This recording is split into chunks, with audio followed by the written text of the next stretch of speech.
Chapter 3. The Power of the Word.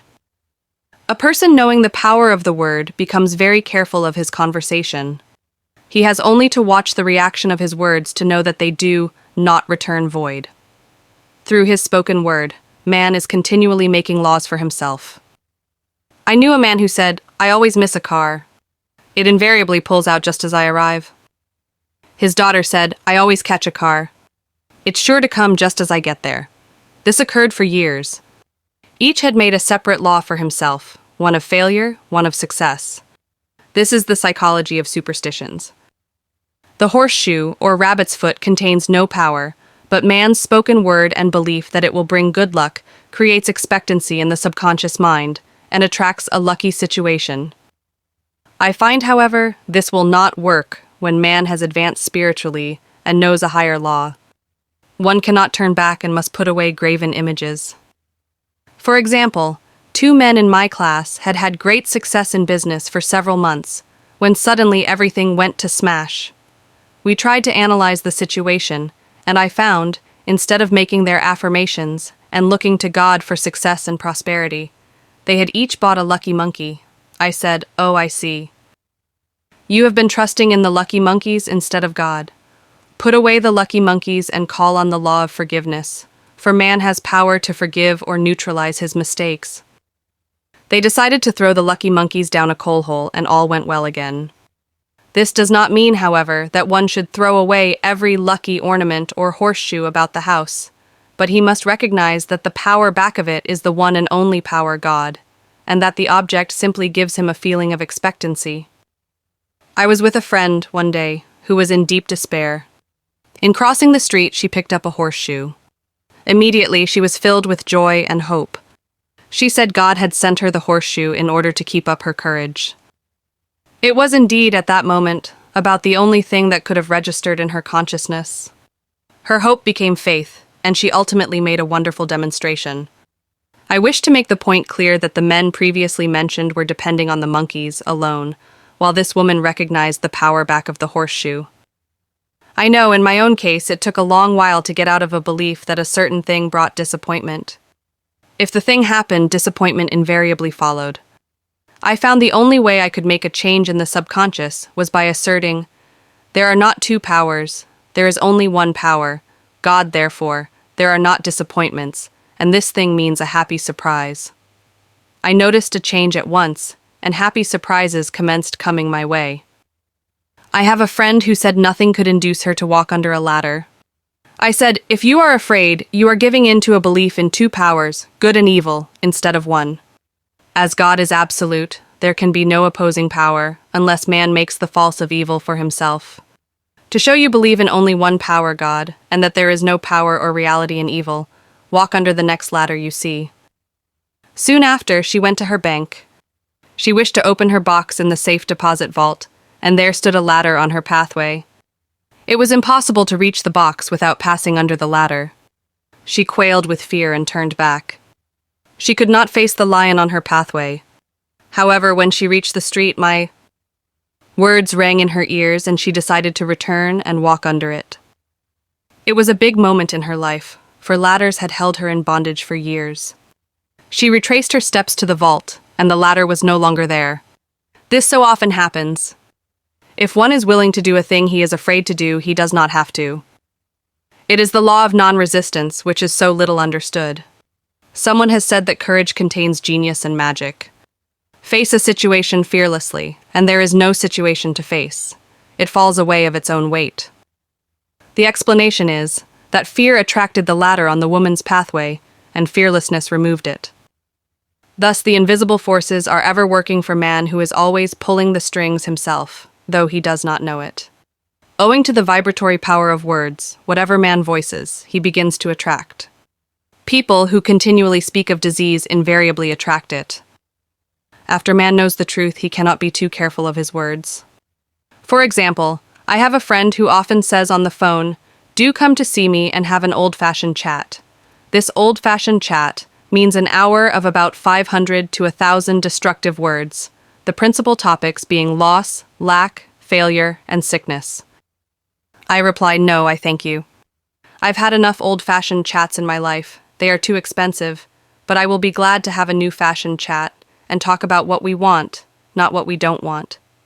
There is an old saying that man only dares use his words for three purposes: to heal, bless, or prosper. What man says of others will be said of him, and what he wishes for another, he is wishing for himself. Curses, like chickens, come home to roost. If a man wishes someone bad luck, he is sure to attract bad luck himself. If he wishes to aid someone to success, he is wishing and aiding himself to success. The body may be renewed and transformed through the spoken word and clear vision, and disease be completely wiped out of the consciousness. The metaphysician knows that all disease has a mental correspondence, and in order to heal the body, one must first heal the soul. The soul is the subconscious mind, and it must be saved from wrong thinking. In the 23rd Psalm we read, "He restoreth my soul." This means that the subconscious mind or soul must be restored with the right ideas, and the mystical marriage is the marriage of the soul and the spirit, or the subconscious and superconscious mind. They must be one.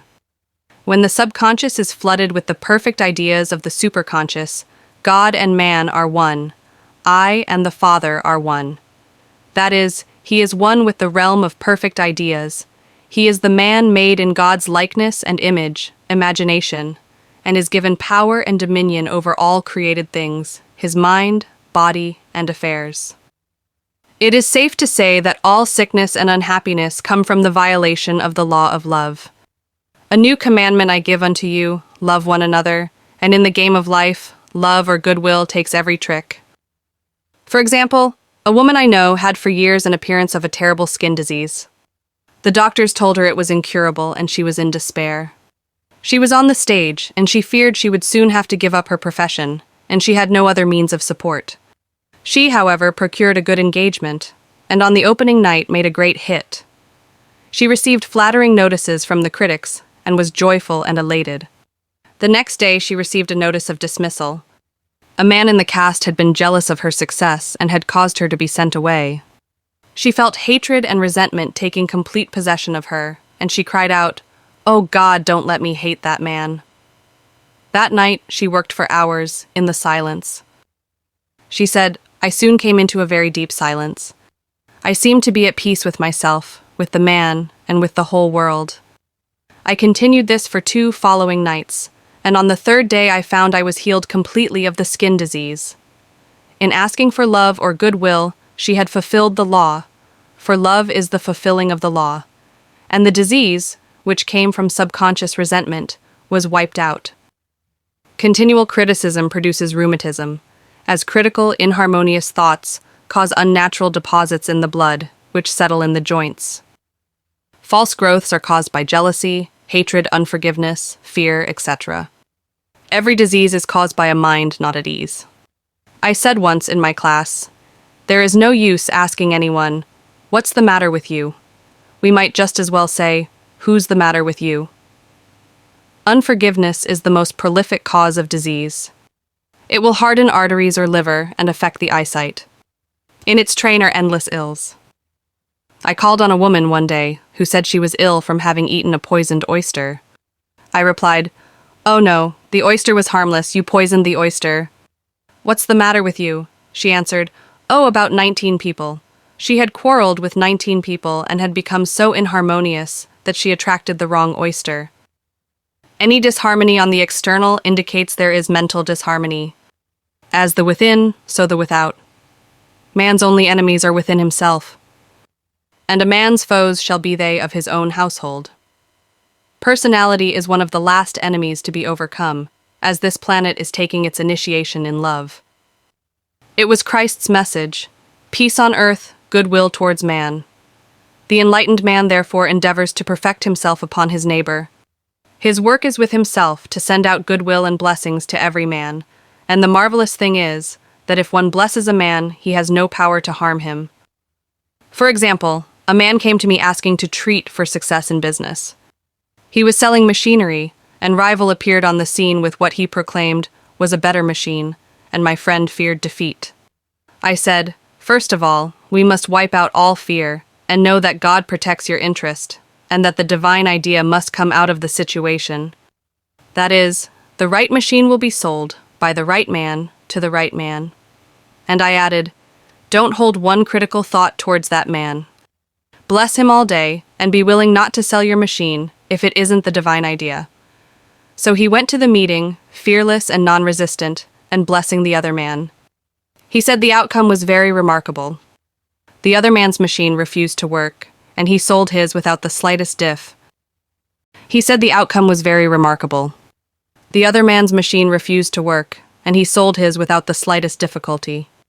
But I say unto you, love your enemies, bless them that curse you, do good to them that hate you, and pray for them which spitefully use you and persecute you.